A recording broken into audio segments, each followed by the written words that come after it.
Hello, hello, hello. I am here.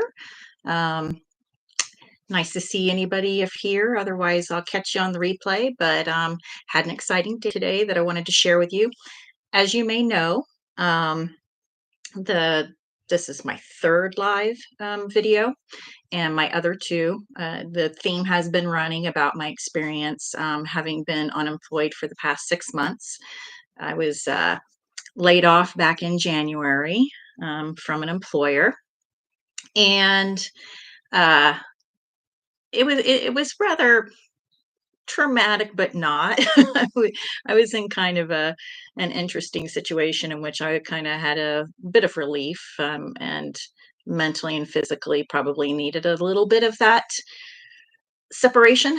But 6 months later, here we are, and I can't find a job. And I mentioned before too that um, it's a new experience for me. I've never had a problem finding a job.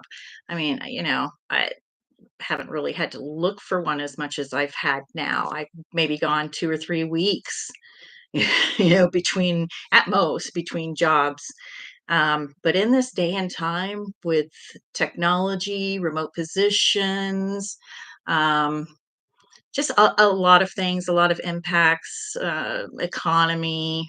I just so much going on. You're competing with so many other people that are just as desperate as you are, that are probably just as qualified as you are. You kind of, I remember back to thinking when I would go on interviews prior to the internet that I would see the other applicants for the position, and in my mind be judging myself against them and thinking, yeah, I got this in the bag. I got this in the bag. They're not as put together, or look at the whatever. Or I just knew that based on the area in which I lived, there weren't the number of people to compete with that might have been at the level that I was for the job that I was pursuing. But these days, you just don't know. If you go on LinkedIn and they tell you how many applicants, hundreds or thousands of applicants you're competing with, heck, they might be just as good or better or more affordable than you. Um, and it's been kind of disconcerting. I'd also mentioned in one of the only two lives that I've done so far is that the interviews.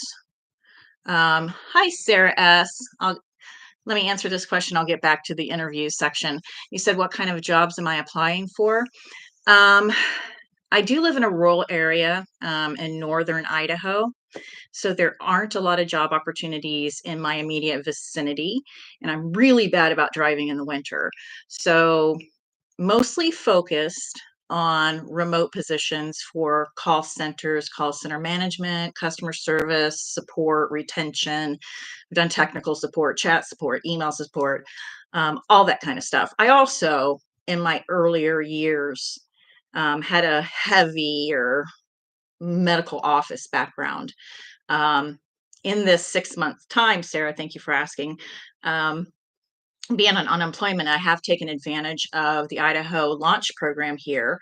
When you're on state assistance and that type of thing, they'll pay for you to go back to school and get some additional skills. Well, the job I had prior to this that I got laid off from for downsizing was in car sales. And it's the only dealership anywhere near me for like a 45-minute drive each way. And I don't really want to do car sales. I mean, I was good at it, but the dealership I was at was more like a call center. It wasn't necessarily, a walk on the lot interaction kind of experience.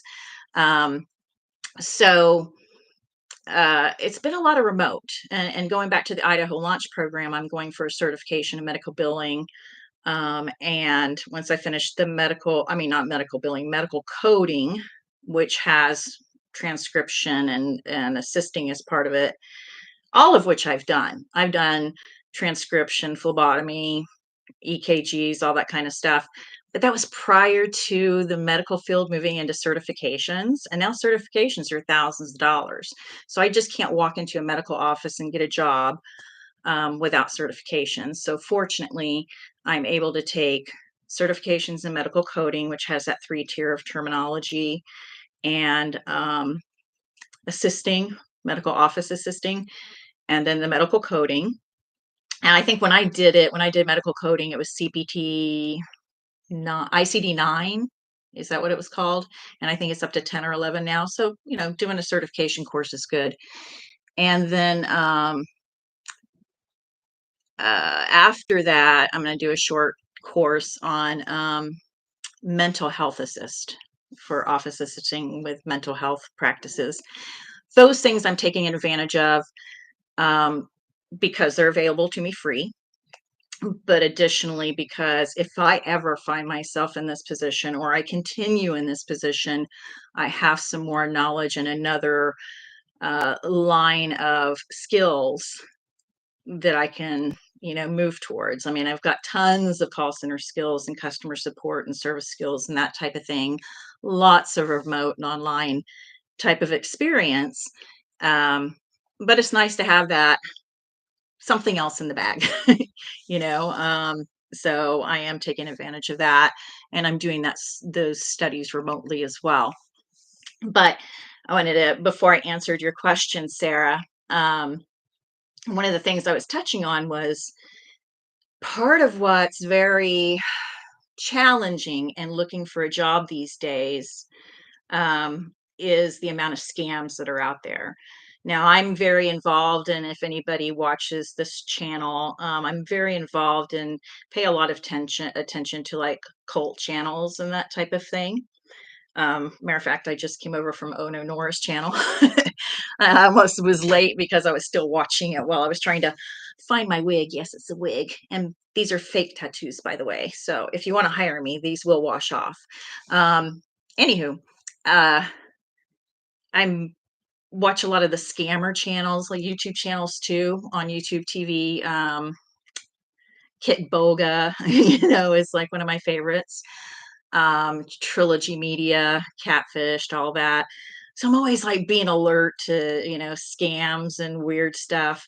And almost every live interview, potential interview or interview that has gotten me excited and cheerful and screaming and hopping, and be like, oh, yes, I can do this, has been scams or sketchy stuff.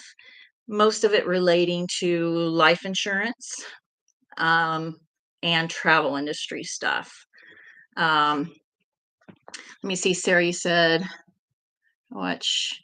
watching it too. Oh, okay. I've seen some of your videos and I think you're onto something. I hope you keep at this too.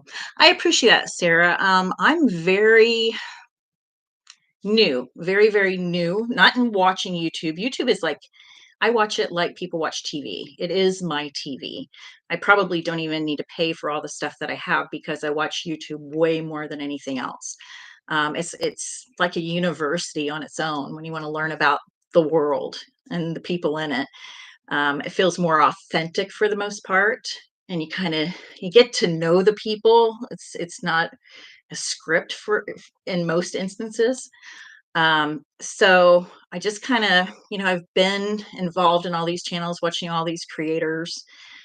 I'm a very much an introvert. I'm not very outgoing, except in my work. When I'm working, um, I put it on. I'm awesome. I can talk to anybody and do anything. Um, but when it's over, I'm exhausted. I just want to go home, be alone, leave me alone.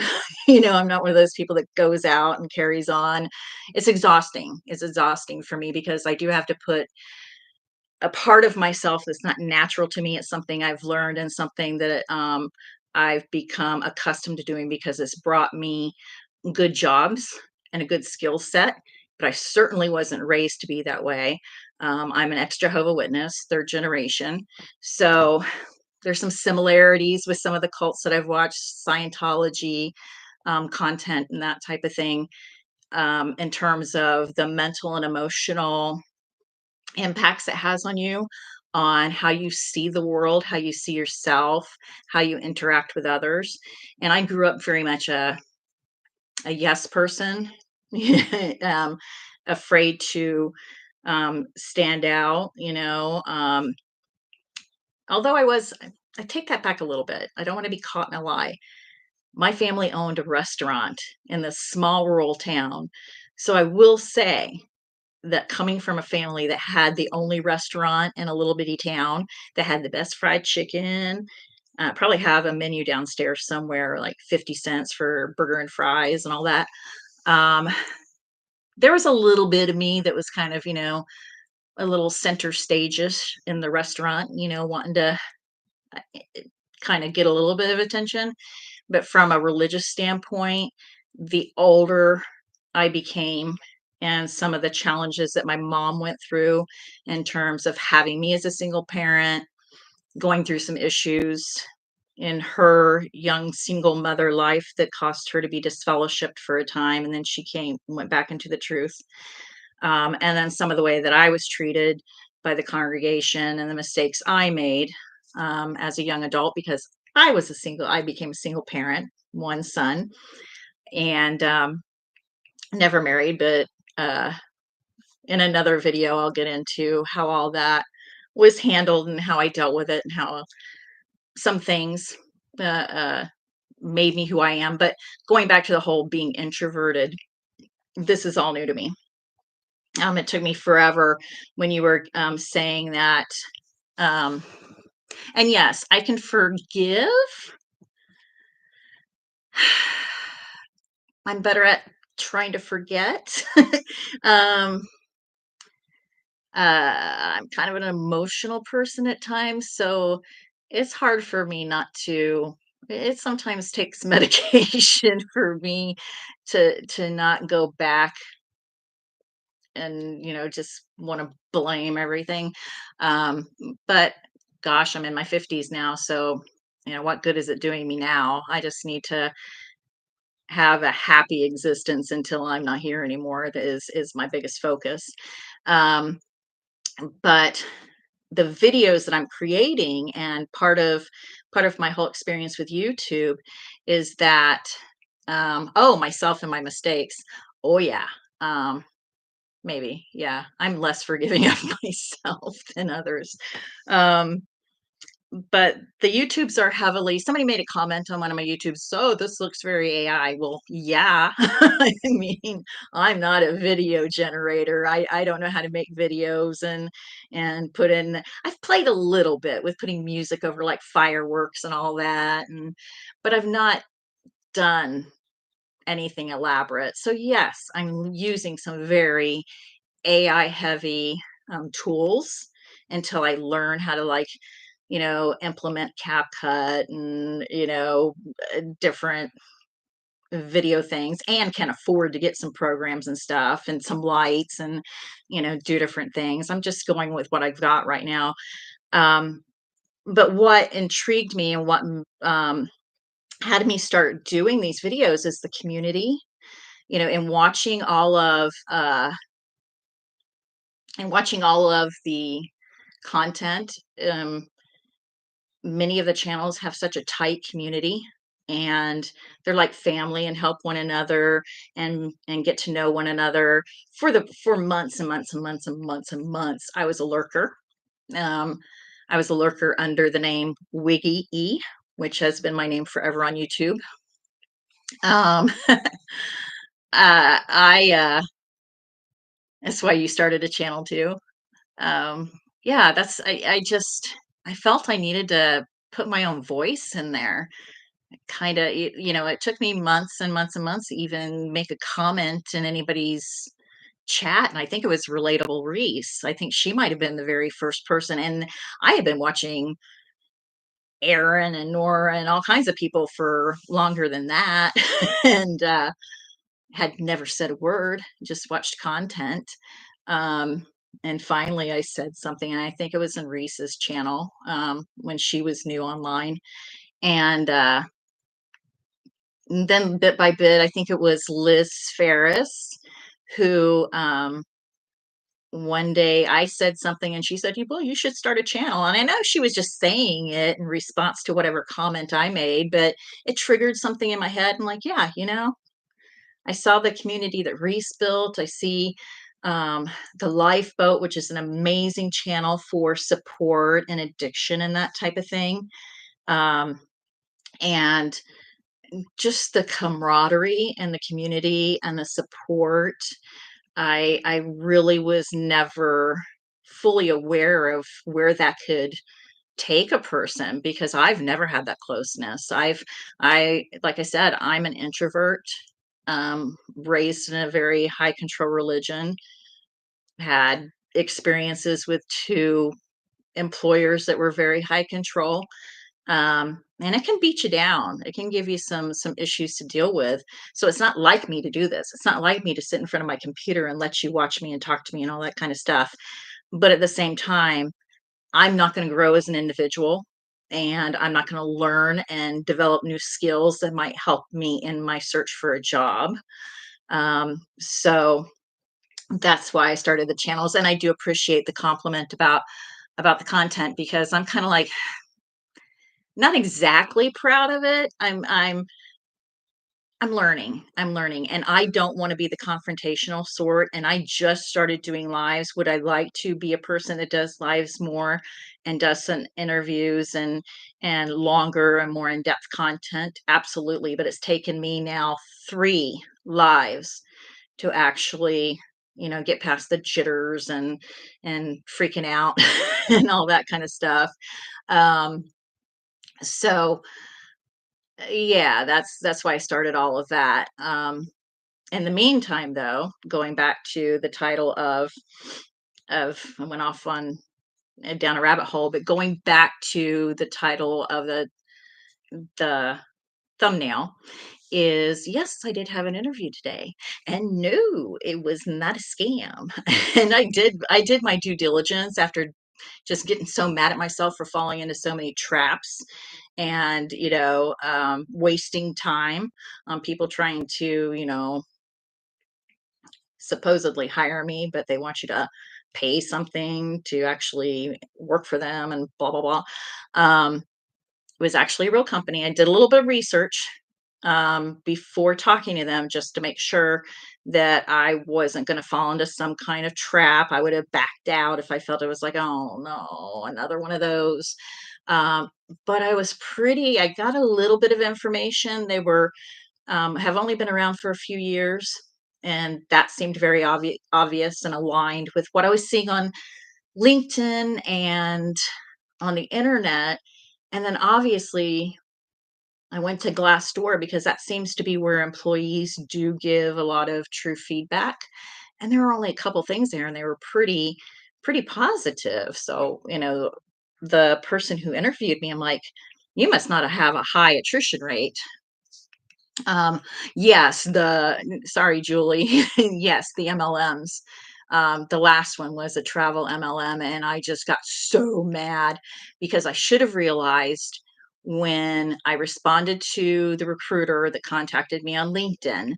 I should have realized they weren't giving me the actual name of the company. I don't even think they gave me a name of a company, which is a big red sign. Um, and then I'm sitting there like an hour into a group orientation, and I'm thinking I can do this is perfect. It felt like customer service and travel, and I did do some remote work for Carnival Cruise years ago, so I'm familiar with selling cruises and customer support that way. So I was like, hey, I can do this is right up my alley.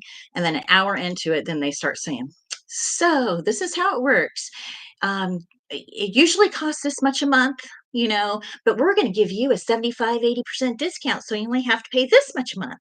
And then if you get to this level, then the people you bring in down here, you'll get 10%. I'm like, oh my God, I just wasted an hour of my time yet again just to find out that this is an MLM or this is a scam and then too in their presentation, it all came out that they are part of another company, which if you plug it into Google, is like, oh God, they've been doing this for years. And it was just like, you know, pages of, scam alerts that came up on them. So that's what I've been facing. And then, you kind of wonder too, I'm not sure how old you guys are, but I'm in my 50s, my late 50s even.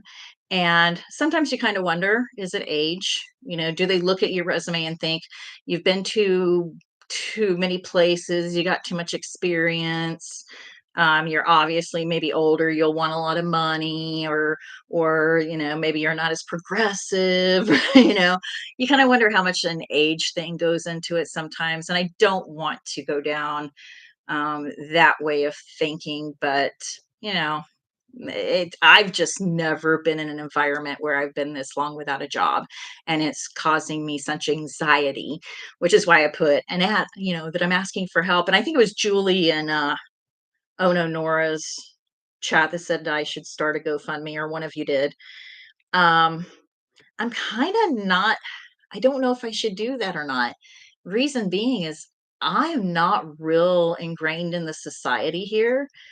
I mean, I've lived here for 7 years, but my experience here um, has been mostly working. I mean, I started out as a car salesperson, working 6 days a week, like 14 hours a day. My life revolved around my customers and getting them into the vehicle that they were driving here, flying here to get, and making sure I was giving them a great deal and providing excellent customer service. I shouldn't say never, but I rarely let another salesperson do my customer deliveries or take care of my customers. They were my babies.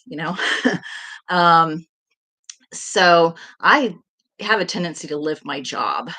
Um, have I considered moving? Is that the best option for me? Um, in this economy, not, and especially since I really don't have the funds to move, um, not really an option at the moment. My only family that I really have that's not a Jehovah's Witness is my son, and he lives in the same town here and works at the employer I got laid off from. So he's my only real sense of family and connection. Um, and I moved out here 7 years ago because I was out here doing a contract job out of Spokane, and I fell in love with the Pacific Northwest. I just told myself I need to move there. I want to die there because it's the most beautiful place in the country I've ever been. Because I've been multiple places around the country, and I'm healthier out here. I'm happier out here. I'm more active out here. And now that I've had another knee replacement, I'll get even more healthier and be back into kayaking and stuff like that. Um, so I don't think moving is an option. And because I mentioned that I'm taking advantage of the Idaho Launch Program, the Idaho Launch Program requires that I stay in the state of Idaho for a year after completing my certifications. Otherwise, I have to pay all that money back. They want to make sure that for a year following my certification, that pretty much I'm a resident and taxpayer in the state of Idaho. Otherwise, I owe nearly $5,000 back to them. So that's another consideration.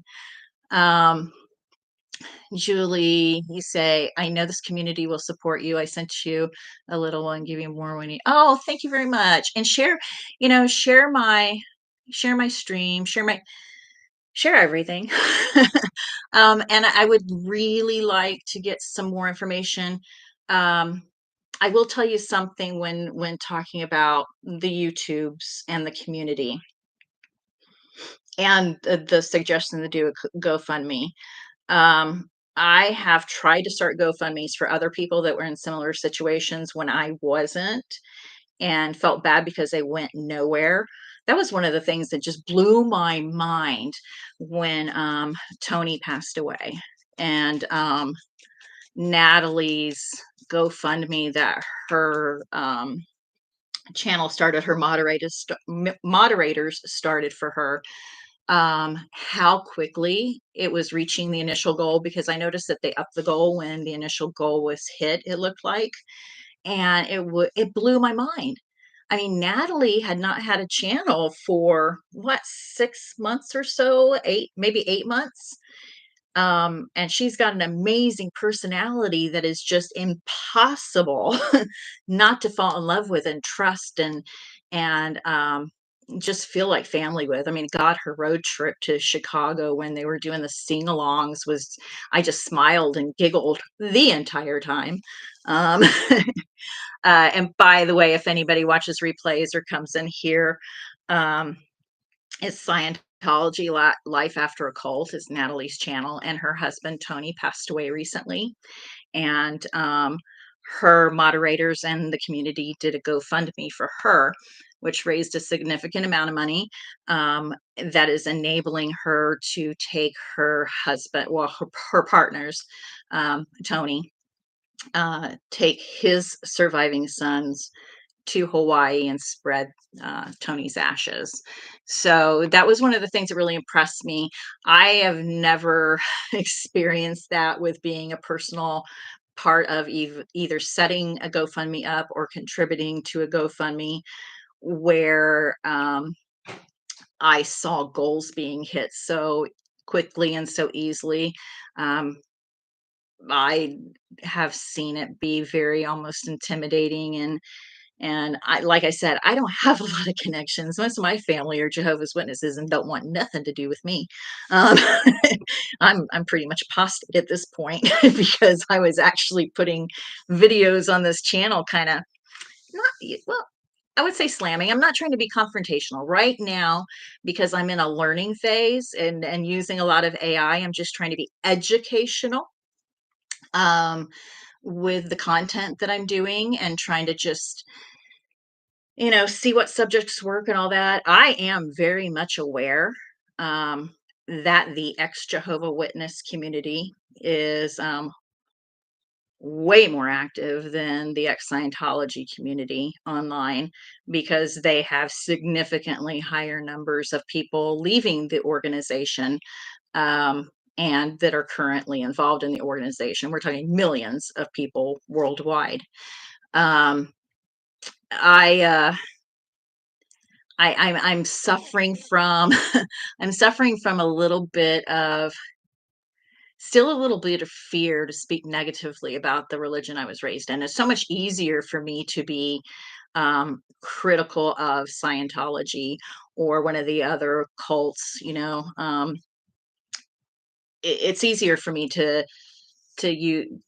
shine a critical light or eye and do a lot of research and be shocked by what I'm finding than to look at a religion that most of my family was involved in um, for their entire lives or most of their lives and brought me up in it and tried to instill who I am as, that foundation. So it's very difficult for me to take deep dives and talk about some of my experiences and some of my traumas because my traumas really in comparison to some people aren't really that bad. I had pretty much a loving family. I did experience a little of the hashtag me too kind of stuff that some of my family is not even aware of. um, I did experience a lot of emotional trauma going through the disassociation when I got pregnant with my son, and some other things that happened around there with how it was handled and some of the things that were said to me by elders in the congregation and that type of thing. And I've always had a critical mind in terms of their teachings and how it skewed me and my growth and becoming a young lady in society and the world when they don't want you to be any part of the world. Um, so my content has been more focused on Scientology, which is really odd since I have so much more personal experience with Jehovah's Witnesses. But I have put out a few videos, and there'll probably be more coming. Um, and I would love to talk to like Marilyn because she's a never end Scientology that has her own experiences in her own religion. It'd be nice to talk to her and compare some notes in terms of similarities and that type of thing, how she feels that way. But your experiences were painful for you. We don't have to compare. I appreciate your honesty and vulnerability. Well, thank you, Sarah. Um, And Julie, trauma isn't a competition. Your feelings are just as important as everyone else's. Yeah.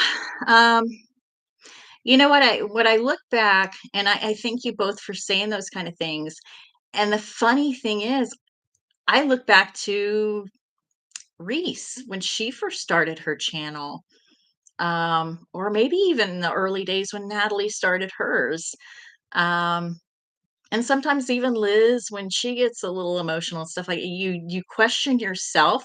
And I would be in the chat saying those very same things that you guys are saying right now. It's so I know it's not easy. But it's when you're in the comment area and when you're the viewer and the supporter and the person who wants to be that binding agent for what the other person on the screen is going through. I think you have the freedom to be a little more analytical and less involved, obviously, and see things as a whole. Like in Natalie's life earlier, I was getting concerned for her because of, getting dragged into all the negativity from Reddit and all that kind of stuff. Um, I think I said Nora. I hope I said Nora.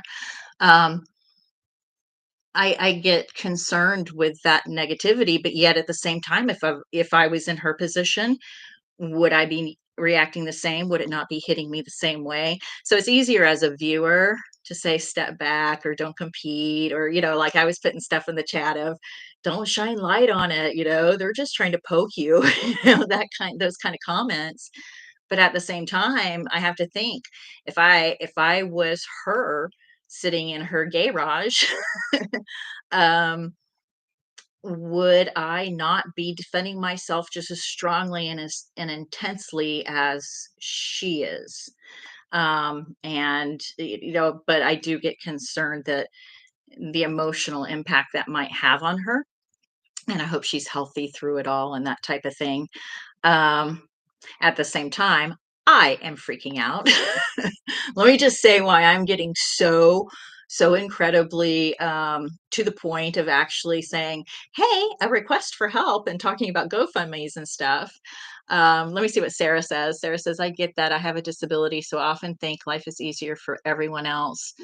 That's ridiculous. We all have challenges." That's true, and some of the challenges you can't see, like in my mind, I'm having problems sleeping. I'm having a lot of depression, anxiety, all that kind of stuff. I have a landlord, so uh, the whole I'm freaking out and this is a request for help. I have a landlord. I'm not under a traditional lease anymore because I moved here 7 years ago. So because I'm essentially a month-to-month renter, she can threaten to give me a 30-day notice by being 1 day late. 1 day late. I'm currently 2 weeks late, and she's threatening to do that. I'm not 3 months behind. I'm not.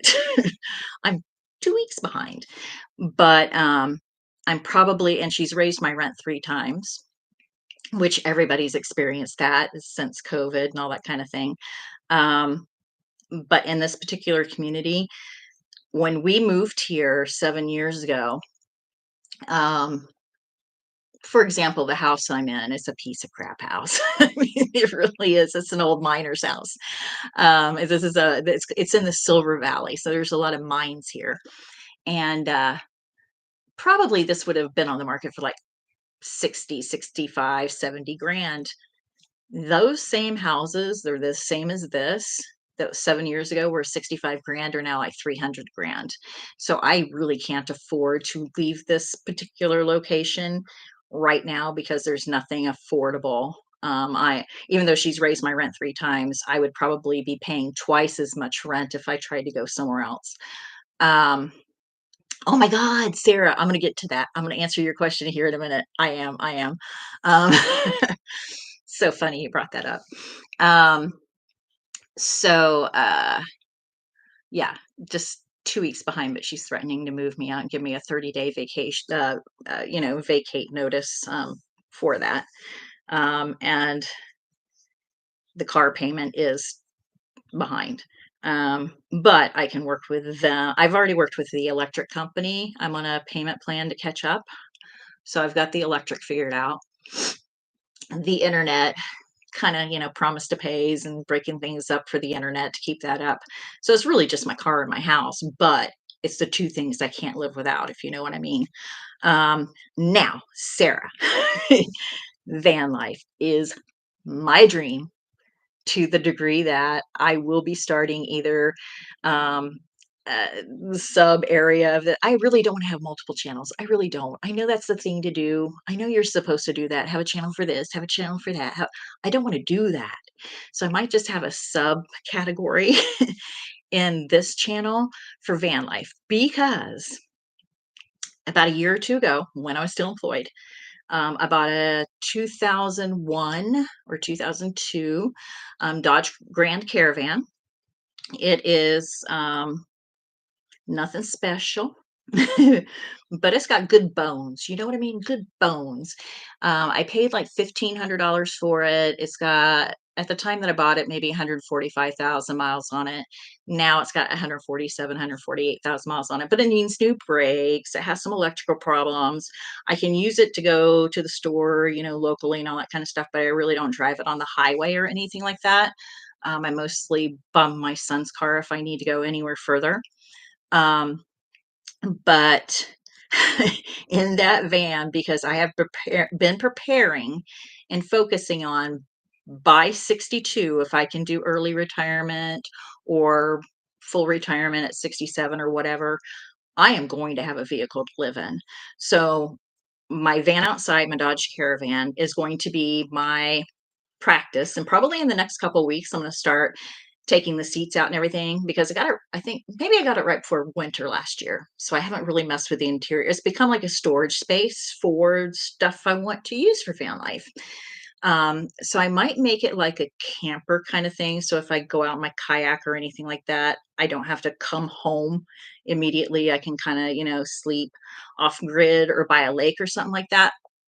So I'm thinking about doing some content on doing a no build on the van. Um, and I would love, I mean, I know right now Natalie's going through the thing with losing Tony, but I love her idea about getting van people or RV people together and going from org to org and doing some protesting and that type of thing.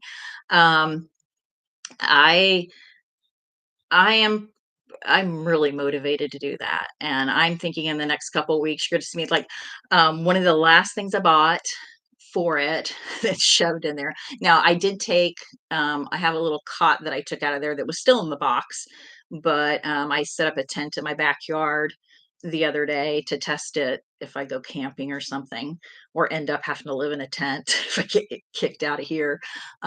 So I have the cot in there that I was playing with to see how it felt and all that. But one of the very last things that I bought that's shoved in there in a box, hasn't been put together yet, is a kid's kitchen, a kid's play kitchen. And I'd seen a van lifer on one of the Facebook groups that had used a kid's kitchen to use a storage in her van. And I found a wonderful one. I think it was Prime Day last year. It's like a $300 kids kitchen. And I paid maybe 75 or $80 for it during Prime Day. And it's beautiful. It's so cute. It's so contemporary looking. It's not, like a hard plastic one or anything like that. So I'll probably within the next couple of weeks, if the weather's good, be putting that together, taking out the seats, find somebody to haul the seats off or come take them. And start doing a no build just to stay occupied and do something and have something for whether I'm employed or not that I'll be able to sleep in if it, I don't want to have to live in it right now. I need to get rid of a lot of stuff. I mean, I've got Beanie Babies in the basement I need to get rid of. Um, so maybe we should have a Beanie Bay auction. Maybe that's a way to raise money, but I don't think anybody wants those anymore. That was another scam I got caught up in. Had tried to sell those on eBay, and almost immediately somebody was like giving me what I wanted for it. And then turns out that person was a scammer. I didn't catch them as a scammer. eBay did, but eBay went after my money, my account, to take back the money that was sent to me by the scammer. So that hurt. um, you said, let's see. Yeah, a playlist. A lot of SPT protesters live the van life. There are a lot of YouTubers who live out of cars and minivans without doing much of anything. I'm seriously considering doing that after my lease is up in 6 months. I am so with you, Sarah. I've been watching van life for God, years. I want to say maybe 6 years that this has been kind of in my mind. I mean, I think we all start out in the tiny house mind frame, and then we find out that people actually live in their vehicles. And I definitely want to live in a vehicle. I don't want to rent for the rest of my life. I don't want, if I was to own property, I would only want to own property that would be like a home base that literally would have like one of those freestanding garages that I might have a little apartment, efficiency in, that I could pull my vehicle up inside and shut a big garage door. I don't want a house. I don't want a bunch of responsibility that way. Um, and oh, let me show you something. I'm going to show you something since we're talking about this. Excuse, excuse my belly. Excuse my belly. I found this. I found I found this at the dollar store. Let me see if I can put it in front of the camera. It's a Hot Wheels Chrysler Pacifica mud studs. It is an off-road edition. Let me see. How can I? It's an off-road edition kind of Chrysler Pacifica. That would be my dream vehicle right there. A, a minivan that would have clearance and big, huge tires to go off grid on. So, yeah, I need to make some money. I need to get a job. I need to get monetized on YouTube so that I can eventually get me a Chrysler Pacifica, the hybrid, of course, that I can get like hundreds of miles, on, um, and put some big mud studs on and off-road it. Yeah. So that's my dream. That's my dream. Anyway. um so yeah, I don't think I would ever do like a big huge RV, which when talking about protesters in the Scientology, ex-Scientology community, and them traveling and stuff like that, they're all mostly in small cars and vans and minivans and what I say cargo vans, that kind of thing. And it makes a lot of sense that way because they're probably going to cities, um, for the most part, obviously, where they have to navigate city streets and park on side streets and that type of thing. So I don't see where it would be beneficial to have a big RV or a bigger RV um, in that scenario, unless you were towing a vehicle that you could park your larger, whether it's a class A. Class A is the bigger one. Class C is smaller. I get those confused. I think the biggest thing I'd want is maybe a type of ambulance or step van. I don't think I would go much bigger than that. Um, but yeah, if you had a bigger RV, you could pull it up, and then if you were towing like a Jeep or something off the back, that you could go navigate. I think we are living through major historical changes enough with doing life the traditional way. Obviously, that hasn't worked. True. And, you look at Bob Wells and all that kind of stuff. That man has to be a millionaire. He has to be. And I think he just recently bought some home base type of property, but he's still living a nomad life. You look at Van City Van Life, Chrome. He's been doing it, what, 7 or 8 years now? He has no intention of ever going sticks and bricks, and he's starting a business on top of it, that is a sticks and bricks business. But you can do that. You can do that. You can make your living doing whatever you want. and still be mobile. That's one of the reasons I really want to get a remote position. I would love to be able to have a remote position that I could Starlink up to or have good internet and work wherever I want beside a lake or and I know and you have to be sure that many of these creators are not showing you the most difficult and awful things. Some of them are very authentic and true to the experience. So I don't expect it to be awesome. I really don't. Um, but I mean, I look at my house and this is a tiny house. This is a miner's house. It's only what, not counting the basement, maybe 750 square feet. I only live in like my my room here. And then I go to the bathroom. I'm rarely in the living room. I cook in the kitchen, what, an hour at a time, 45 minutes at a time. I spend most of my time here in my bedroom. So I can live out of a van if I get rid of all the stuff I've hauled across the country back and forth for the last 20 years, then I'll be fine, you know? Again, anybody want some Beanie Babies? Do we want to have a Beanie Baby auction? Yeah, yeah, yeah. Let's see.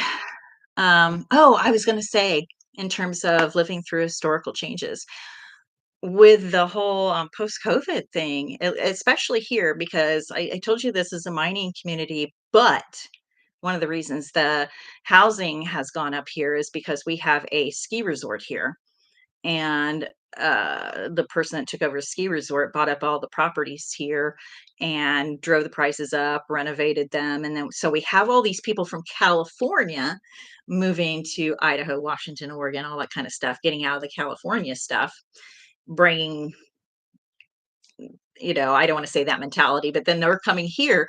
And I guess I could say mentality because they're used to paying so much.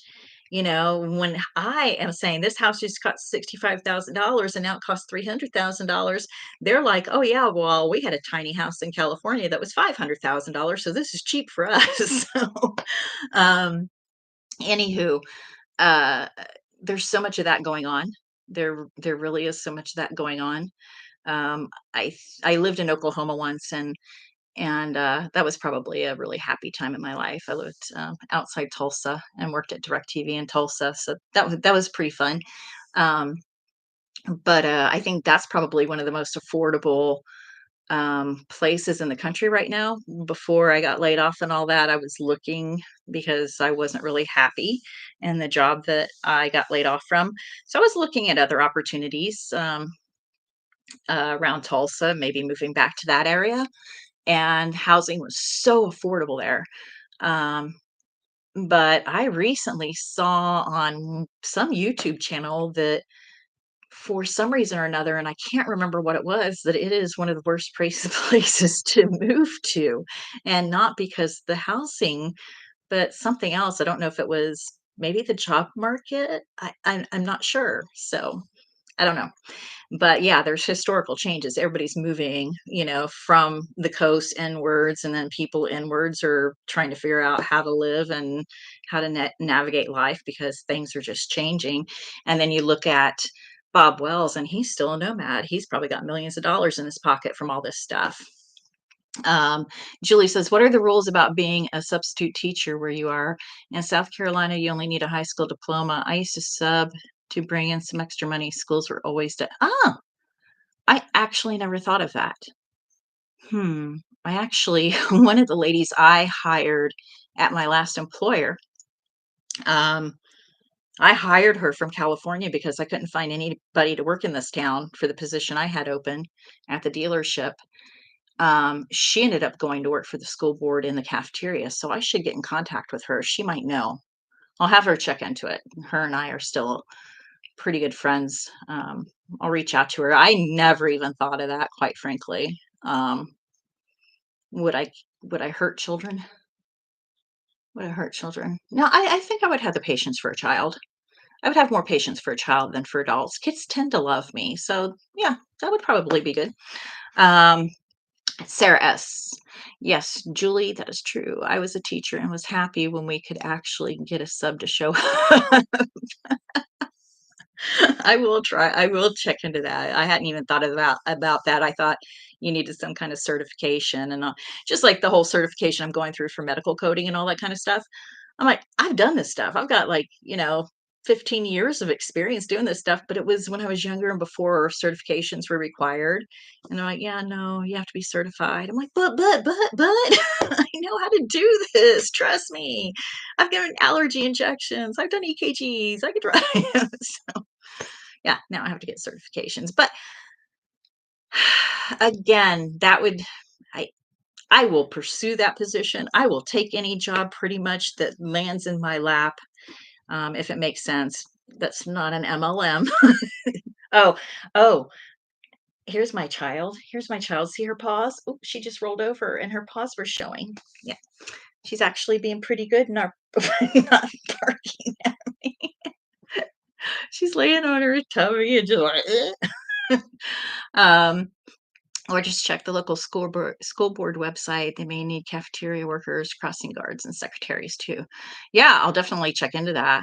Um, that's some good tips. Any tips that you have, let me know. Um, I'm hoping the interview I had today, by the way, getting back to that, um, if I get selected, there'll be another round of interviews with the owner of the company.